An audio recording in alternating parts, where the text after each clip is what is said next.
Welcome to the Exam Room Live, brought to you by the Physicians Committee. Hi, I am the weight loss champion, Chuck Carrol, and this is the healthiest half hour anywhere online today. We appreciate you joining us right here on Facebook and on YouTube. Coming up, the doctor is in. And so is the dietitian. Dr. Neal Barnard and dietitian Lee Crosby are teaming up to answer your questions all show long on this Friday edition of the Exam Room Live. So if there's anything that you would like to ask Dr. Barnard or Lee Crosby, go ahead, post that in the comment section now or the chat box. You can also tweet it to us using that hashtag Exam Room Live. And guys, I got to tell you, there are already so many great questions coming in. People wondering about calcium and how much do you need? And is it true or false that you cannot absorb the calcium found in spinach? We're going to be asking that question plus a whole lot of others. So let's go ahead and load up that mailbag right now. Post it in the comments or the chat box, and we will do our best to get to as many of them as possible on today's episode. But I will tell you this, before we go any further, I would be so remiss if we didn't talk about this. It turns out that there is a really, I guess you could call this an unforeseen side effect of the coronavirus vaccine. There is now overwhelming demand for dry ice in order to ship the vaccines. Now, you may be wondering, well, why does this matter? Well, if you're a cheesemaker in Wisconsin, it matters plenty. And as a matter of fact, they are really concerned now that there is going to be a cheese shortage because all of the dry ice is going to ship the vaccines. You remember we had a meat shortage early in the pandemic, and now cheesemakers are worried that they are going to have one here as we head into the new year. The funny thing is they are actually asking the government to set aside hundreds of thousands of pounds of dry ice just so they can continue to ship the cheese. And I just thought that this was a really, really interesting nugget that I wanted to bring out there. Matter of fact, I want to ask Dr. Neal Barnard about this. This to me is, I find it absolutely hysterical, to be perfectly honest with you. I would love to get your 2 cents. Well, I think there is hidden in this story a great potential step forward for public health. And that's let the dry ice go to the vaccine people, let the cheese go to the garbage bin. And I think people are going to get healthier on both counts. I agree with you 100%. So stay tuned for how that one's going to play out. That is just the best. All right. We promised today was going to be all about your questions on the show. We've got a stuffed mailbag, so let's go ahead and open it up and start pulling them out. Remember, if you want to ask Dr. Barnard or Lee Crosby, the dietitian, a question, go ahead, post that in the comments or the chats right now. First question is for you, Dr. Barnard. It comes to us from our friend Allison. She writes that she's consuming about 700 milligrams of calcium every day on a whole food plant-based diet, but she says that most recommendations call for 1,200 milligrams. But she said that she heard that the numbers in the high hundreds are also adequate. So what can you tell Allison here? Well, hi, Allison. Thank you for being part of the program. And your question is a terrific one that I'm sure many other people are wondering the same kind of thing, because what you said is exactly right. You'll see the government guidelines that say 1,200 milligrams of calcium a day. And then if you add it up in your own diet, you'll think, I'm not quite hitting that number. Could I be in trouble? When you look at the research studies on fracture risk and calcium, it looks like if a person is below about maybe 500 or 600, there is a higher risk for fractures. But once you're about 600 milligrams of calcium per day, then there doesn't seem to be any great benefit to any more calcium. So you said you're getting about 700. It's a good spot to be. All right, next question. This is a good follow-up. We're going to send this one over to Lee here. This is a question from Stacy. She got in early. Wanted to know, is it true that we cannot absorb calcium that is found in spinach and Swiss chard? So that is an excellent question. So the absorption is much lower of calcium from spinach and Swiss chard. And why is that? They're both high in a compound called oxalate. So oxalate basically binds to the calcium that's in those vegetables and keeps it in your intestinal tract instead of you absorbing it. But I was still curious when I saw that question come in, does that mean you're getting zero absorption? Like, how much are you really getting? So there's a study for that. And this study found that you're getting about 5% absorption of the calcium that's in spinach and chard. So not a whole lot. That's comparable to, you're only getting actually about 30% absorption from milk, but 50% absorption from, say, kale or collard greens. So again, for those dark leafy greens, if you're really going to go for those for calcium, make sure you're focusing on the kale and the collard greens, the mustard greens, turnip greens. Those are going to be your go-to sources.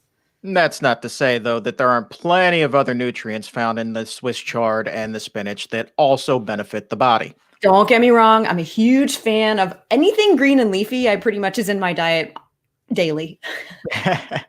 All right. Next question comes to you, Dr. Barnard. This is one from Liz.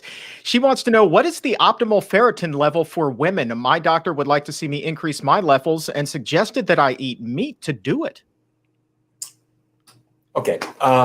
The question that just won't die is, where is iron coming from? Ferritin is the stored form of iron. And so your doctor is saying you're low in iron, and maybe because meat has a lot of iron in it, you should add it to your diet.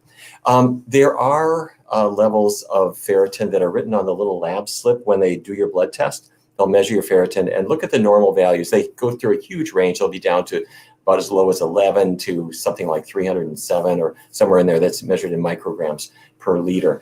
So it's a huge range. However, just because if you're in sort of the low end of normal doesn't mean that that's necessarily bad. And back in the 1950s, we really thought the more iron in your body, the better, the more you can store, the better. But then researchers discovered that high iron intake and high iron storage is linked to heart disease. And more recent research links it to Alzheimer's. So our new thinking now is you want to have enough iron, but not any excess of it, because the excess can lead to all kinds of problems.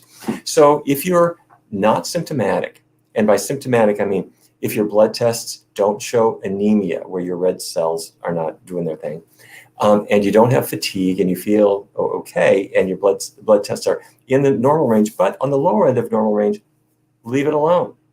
If you are in fact anemic, and you're below the normal range, and especially if you're symptomatic and your blood tests are showing it, then you do need to look, number one, at why, and your doctor will work with you to figure out the source of it and the kind of anemia, what's the reason for it. And if you do need extra iron, as Lee Crosby just mentioned, green things. That's the healthiest source and the best source of not just iron, but also the calcium, as well as she mentioned earlier. So that's job one. Very few people need to supplement iron at all, and you never need meat. It's the worst source of iron. It's got iron in it. It's got a lot of iron in it, but it packs it with fat and cholesterol and the occasional E. coli and that kind of stuff that you don't need. Definitely don't need the other stuff. All right, Lee Crosby, coming over to you. It is the season for sugar and sweets and all of that good stuff that comes with the holidays. So this is a question from Angelica. She's looking for a little bit of help here. She wants to know, is erythritol recommended as a sugar replacement, or are sweeteners best to be avoided altogether? Okay, this is another excellent question. So it's better in a perfect world to avoid the sweeteners altogether. I think we kind of all know that intuitively. That said, especially in the holidays when there can be maybe some baking going on or some fun things other than that, you might want to be adding a little bit of sweetener. So is erythritol a decent replacement? It is. So it is, I think it's maybe not calorie free, but very, very low in calories. It is a sugar alcohol that is naturally occurring in some fruits. Obviously, they concentrate it when they sell it in a bag. And one of the advantages of this sugar alcohol compared to the other one, something like sorbitol, is that erythritol does not stay in the GI tract. And as you know, or may not know, but things like sorbitol can stay in the GI tract. And since we don't really absorb it very well, it goes down to our colon, and our gut bugs just have a field day, which can give people some unpleasant gastrointestinal symptoms. Now, erythritol does not do that. Thankfully, you absorb it, and then It goes out in the urine, as I understand it. So it's a better choice of the no-calorie sweeteners. There are two that I'm okay with, even though I don't love them, that I will consume myself. Those are erythritol and stevia. Or stevia. No one can ever decide how to pronounce that. So those are the two that if you're going to use them, I would say do that. But it's still best. I think we can all agree to minimize those. That said, I do use erythritol and stevia myself in moderation. So that's my general guidance on that. It's a better option, but best is just to go with dried fruit or even date sugar, which is actually freeze-dried ground dates. So you get all the minerals and fiber in there with it. Stevia, huh? I've never heard it pronounced that way. That is a very stevia? funny.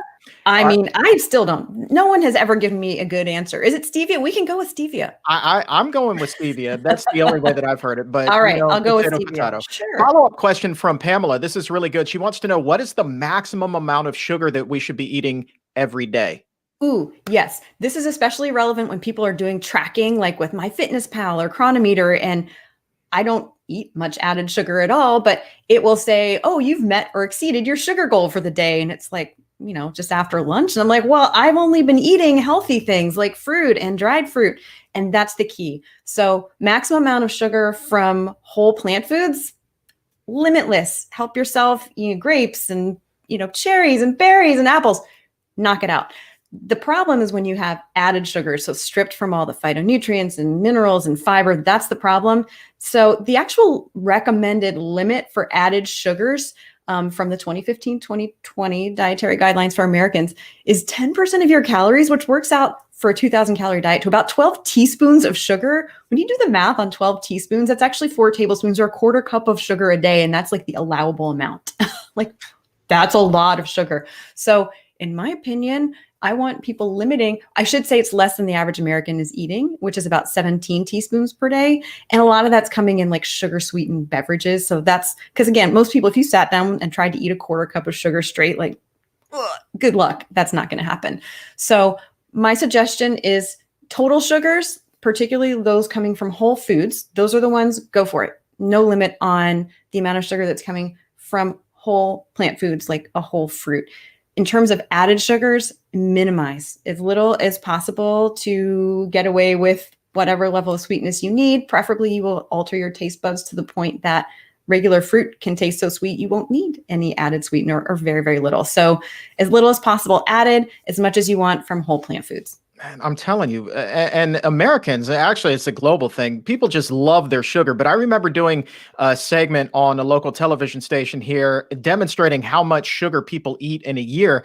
And the best comparison that I had, I actually went out to a hardware store and I bought one of those heavy cinder blocks and I took that in. And that is honestly the equivalent of the amount of added sugar that Americans eat every year. It's mind blowing to me.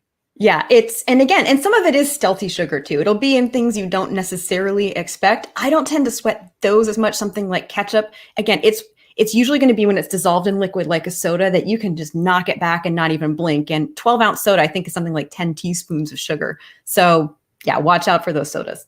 It's incredible how much they fit in there. Dr. Barnard, coming over to you. We have a question from Lynn. Oh, she's looking to clean up her diet. She says, my doctor put me on cholesterol medicine, but should I stop taking it now? I'm planning on switching to a plant-based diet.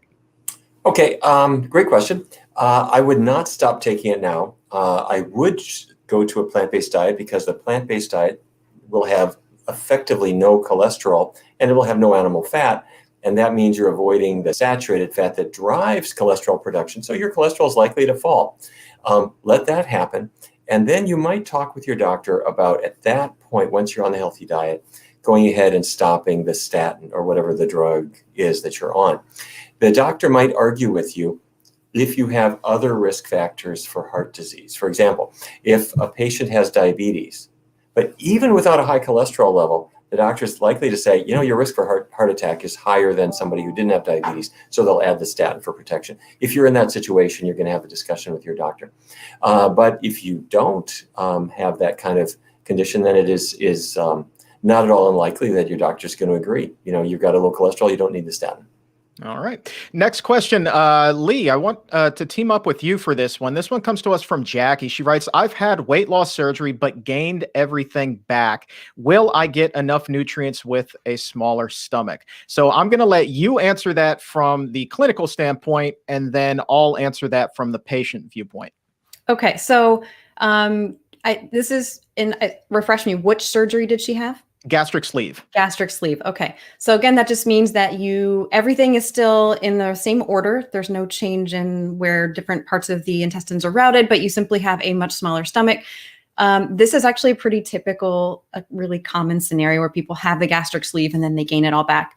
So will you get enough nutrients with a smaller stomach? I assume you are probably meaning on a plant-based diet. And the answer is yes and no. And the reason I say no is because for any diet, because you have decreased your absorptive capacity and the ability to secrete things like stomach acid, it is recommended to have supplementation. Again, that's across the board recommendations because you have interfered on purpose. You've gone in and done something that will decrease the level at which you absorb nutrients. So I went and double checked this just because it's hard to keep all these in mind. But for example, the Academy of Nutrition and Dietetics in their nutrition care manual has the sort of general recommendations for someone post-bariatric surgery. And this is for sleeve and bypass.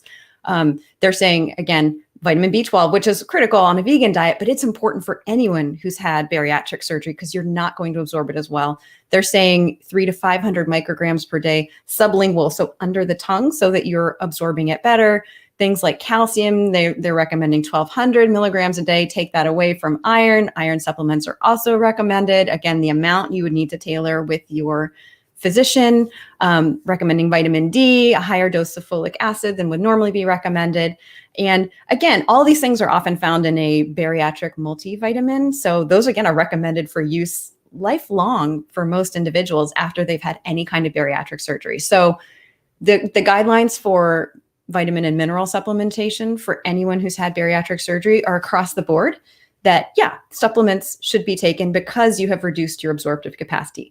Now, in terms of the rest of the story, things like protein and all those phytochemicals and phytonutrients, you're going to do fine on a plant-based diet. You might want to make sure the only real difference here would be to make sure you're focusing on getting plenty of beans and maybe some tofu in there because you're going to need a little more protein than someone else would. So general recommendation around 60 grams per day. So that means including beans and not just hummus, but like beans in a stew or a loaf or a burger or tofu at both lunch and dinner to make sure you're getting to that 60-gram level. But other than that, you can absolutely get better nutrients than you would be getting on a standard American diet for sure, but even like a healthier diet that includes animal products by getting yourself on a plant-based, particularly whole food plant-based diet. So it is important to not waste those calories though. So try to stay away from the sort of emptier foods and stick to those whole plant foods. All right, Chuck, take it away from a personal perspective. Spot on. Absolutely spot on. And let me just tell this to you, from the perspective of someone, a doctor could never tell you this. All right. The fact of the matter is you're wired a little bit differently at this point. Right. And that is just how it is. And you need to accept that. I also think that it's important, and don't feel like you're a failure at all. No, I mean, that's just the circumstances. You can't get everything you need necessarily just from food, and that's okay. The other thing I really wanted to point out for everyone here is that Jackie said that despite the fact that she had weight loss surgery, she put all the weight back on. And so people think that it's this magical answer for everything, and it's not. You still have to adjust your lifestyle and the way that you eat moving forward, because this is really just a temporary solution. They'll tell you that it's a tool, and that's pretty much what it is. But if you go back to eating the same thing that you did before, you're going to be right back to where it was before. And they'll tell you, well, we'll staple your stomach a second time or give you a revisionist surgery or something like that. It happens time and time and time again. And that is what makes a plant-based diet so powerful, is because you do get that high nutrient, but yet low fat ratio there. And that's what's really critical moving forward, is that you still nourish your body, take care of your body in the best way possible. I could talk all day about this, but we have so many other questions there. So Dr. Barnard, that is that for now, but I want to take a good question from Jean. Jean is wondering about the work that we're doing here at the Physicians Committee, wondering if you could give us any sort of an update on progress on adding plant-based meals at hospitals and schools. Yeah. California passed a law that basically we twisted their arm and got it through the state legislature a couple of years ago. So hospitals have to have plant-based meals by law. In the state of California, same thing with prisons. It's not the law in schools, unfortunately. New York passed a similar law, so hospitals in New York must serve plant-based meals. In fact, that law went into effect I think it was December 6th. So just a few days ago, it actually finally took effect. So if somebody's in a hospital now in New York, plant-based meals are part of the law.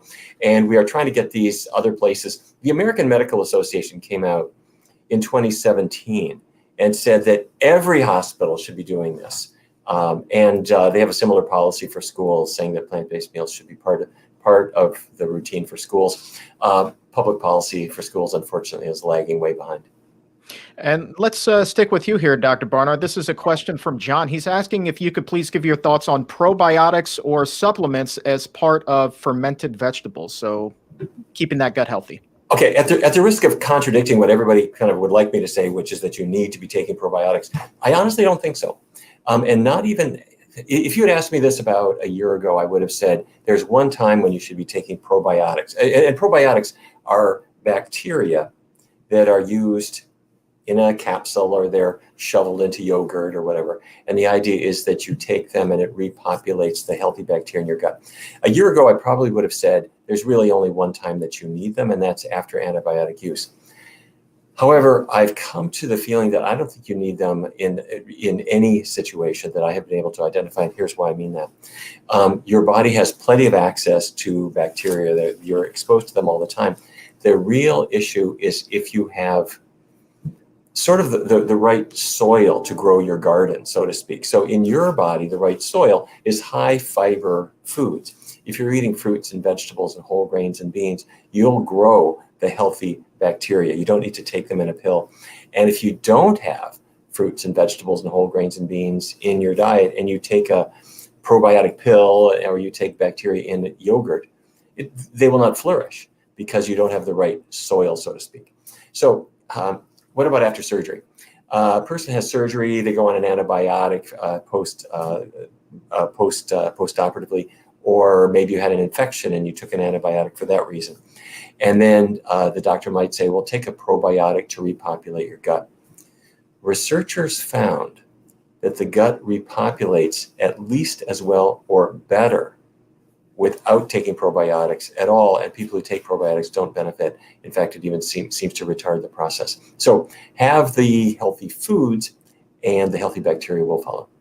Dr. Barnard, I want to stick with you here because this next question is about thyroids, and it's something that you covered extensively in your latest book, Your Body in Balance. This is a question from David, who writes, my mom wants to adopt a vegan diet, but she has to avoid certain foods due to having her thyroid removed because of cancer. How can she address that? Okay, well, first of all, I'm sorry to hear that she's had to go through this, but I'm trying to think of what foods she would be avoiding.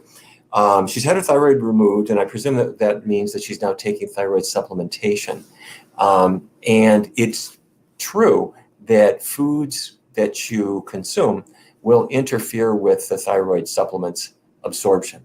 But that doesn't mean you don't eat those foods. You just eat those foods at a different time than when you take the medication. So if you're taking Synthroid or some other thyroid supplement, take it on an empty stomach, leave it that way, don't have anything to eat half hour or more after you take the pill. If you're thinking about soy products, soy is not a contraindication for a person who's on thyroid supplementation. So have at it. All right. Next question goes to Lee. It's a good one from Michelle. I think a lot of people wonder about this, especially as they're getting going on a plant-based diet. It's one from Michelle. She writes, I'm part of a workout group and my friends are concerned about getting complete protein on a plant-based diet. Is it still possible to get complete proteins without eating meat? Okay. I love this question. The protein question. And the answer is you can absolutely get complete protein on a plant-based diet. It's hard. I've seen people who maybe aren't, and the only reason is because they're eating something very limited. And that's just not a good idea in general. So if you're eating fruits, vegetables, whole grains, and beans or split peas or lentils or tofu, you're getting complete protein. You don't need to eat it at the same time. The amino acids, or those are the building blocks of protein that are a little bit lower in the grains, are higher in the beans and the split peas. But you don't need to eat them at the same time. You just need to eat it in like the same 24-hour period. So if you're having oatmeal for breakfast and then you're having a bean burger at lunch, like all those are going into the pool of amino acids that are helping you build your muscle in your body. So it's very sweet of your friends to be concerned, but plant-based diets are actually excellent for athletes. They can speed recovery because they're so high in these antioxidants and protective phytochemicals that you're actually going to be at an advantage in terms of improving your athletic performance by being on a plant-based diet, because those animal products that they are concerned that you're leaving out are loaded with cholesterol, saturated fat, which can actually slow the flow of blood in your blood vessels, which you don't really want to do when you're working out, and can damage the artery walls the walls of your arteries as well. So you're actually doing the optimal thing when it comes to eating a plant-based diet, and you do not need to be concerned. Just make sure you're eating a nice wide variety of foods and including beans or tofu in some form every day. I want to do a change of pace and stick with you. We have a number of people asking about the arsenic that is found in rice. Is that something that you've spoken about with your patients? This recently came back on my radar because I read another article on it. So it's one of those, I actually recently just did a deep dive on this. So I confess I eat a small amount of brown rice every day, but there is a concerning amount of arsenic in rice. That said, the arsenic in rice itself, just the food rice, not general arsenic, which we know it can increase the risk of cancer, but the food risk from rice itself, we don't have a ton of data on. I think there was a study that looked at this, and the only association that they found was actually for, again, the arsenic in rice. So rice consumption specifically was a borderline, not statistically significant, but close, increased risk in bladder cancer. So for that reason alone, I'm inclined to say limit your rice. So Consumer Reports also did a big report on this quite a few years ago, is to sort of follow those guidelines, unless you have a medical reason where you need to eat more rice. So sometimes on a gluten-free diet, if you have celiac disease, it can be really challenging to take that out. But there are still lots of other gluten-free grains to include as well that are all much lower in arsenic. So buckwheat and quinoa and millet, and sorghum, which is a grain, not just a sweetener. Those are all excellent replacements for rice, and they cook up in some cases faster. They're easier. If you tolerate gluten, farro it has a very similar kind of like chewy texture. So you're getting that rice feel. So yeah, I actually, having just gotten this again back on my radar and done a deeper dive, it's funny, I'm both less and more concerned. I'm less concerned because the arsenic in rice specifically has not really been linked to a lot of cancer risk the way that other arsenic has. And again, some of the healthiest cultures in the world have traditionally really been rice-based. But on the flip side, if we can sort of minimize or avoid that risk and eat all these other yummy grains that maybe we don't typically use, but would be great to bring in, that's kind of a win-win. So why not just diversify those grains? So again, keep it, I think, to general 2 servings a week or so, although I confess I actually eat a little more than that myself. And then bring in lots of other grains to diversify. There you go. Quinoa is that is just my absolute favorite. I love me some quinoa. Dr. Barnard, I'm coming over to you. This is a question from Alice, an interesting one. Wants to know, is there a way to find out what your ideal BMI would be on a whole food plant-based diet? And is that even something that she should be worrying about? Oh, well, great question. For people who are unsure what we're talking about, BMI is body mass index, and way back when, people would focus on just body weight. And pretty soon it became obvious that what a healthy weight is really depends on how tall you are, because a healthy weight for a person who's 5'2" is going to be completely different from a healthy weight for a person who's 6'10". And so body mass index is just your weight adjusted for your height.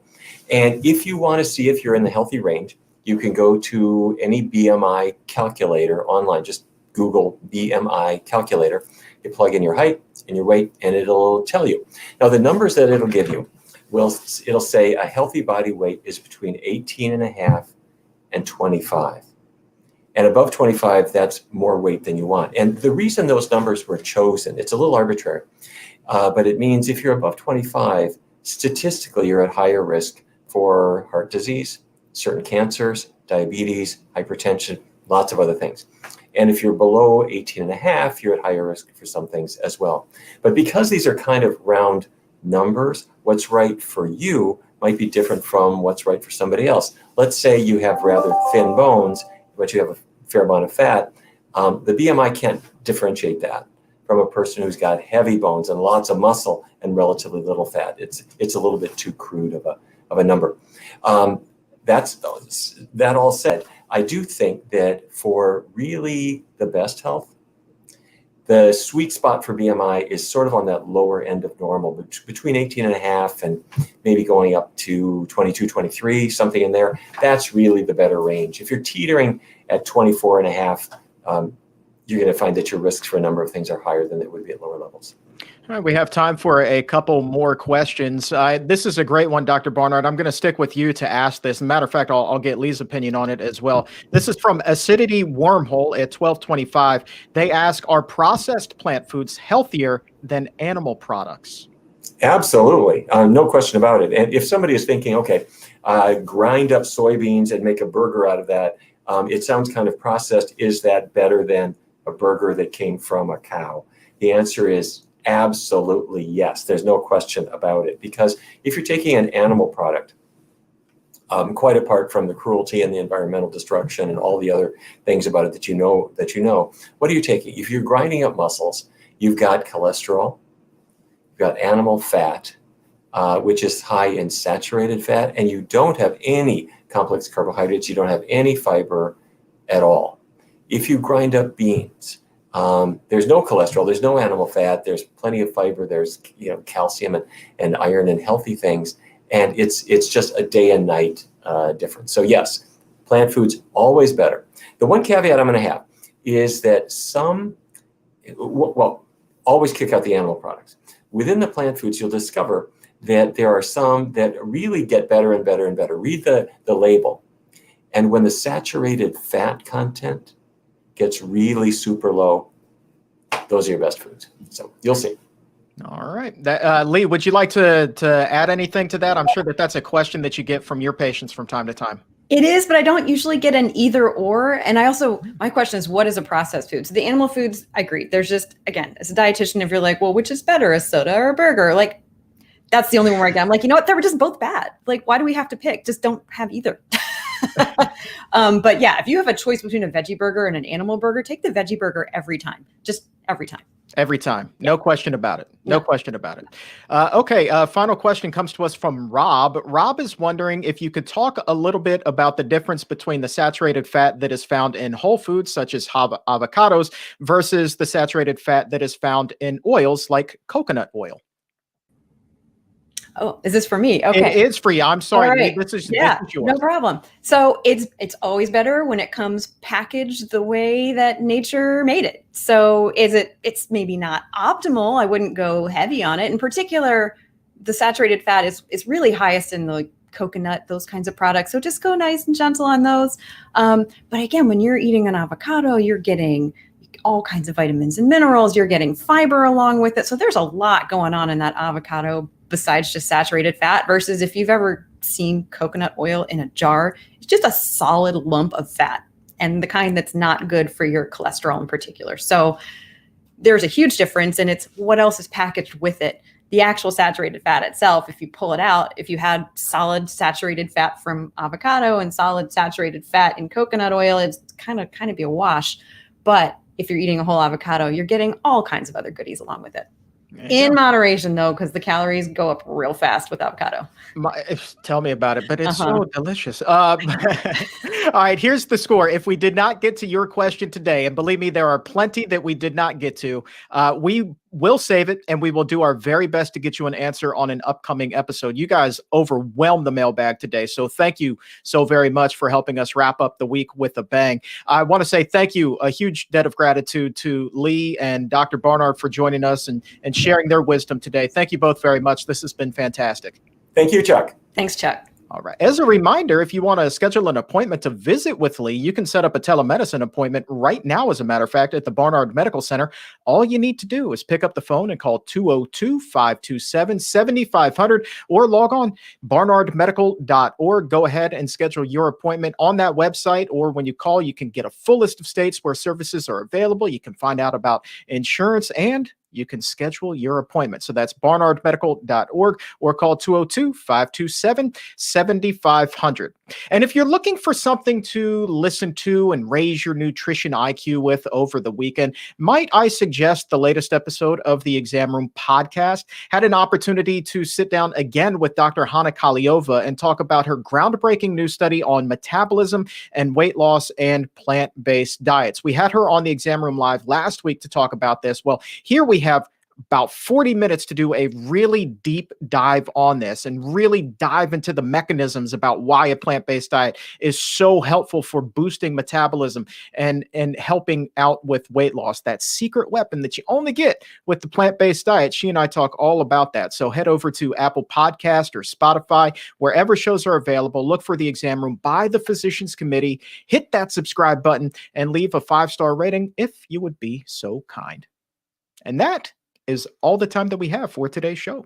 I want to say thank you once again to Dr. Barnard and Lee for sharing their time and knowledge and wisdom with us, and to the crew behind the scenes that has helped to produce this show today. You guys are fantastic. And for everyone here at the Physicians Committee, I am the weight loss champion, Chuck Carrol. Have yourself a great weekend, Exam Roomies. And on Monday, until then, I should say, stay safe, take a stand, and keep it plant-based.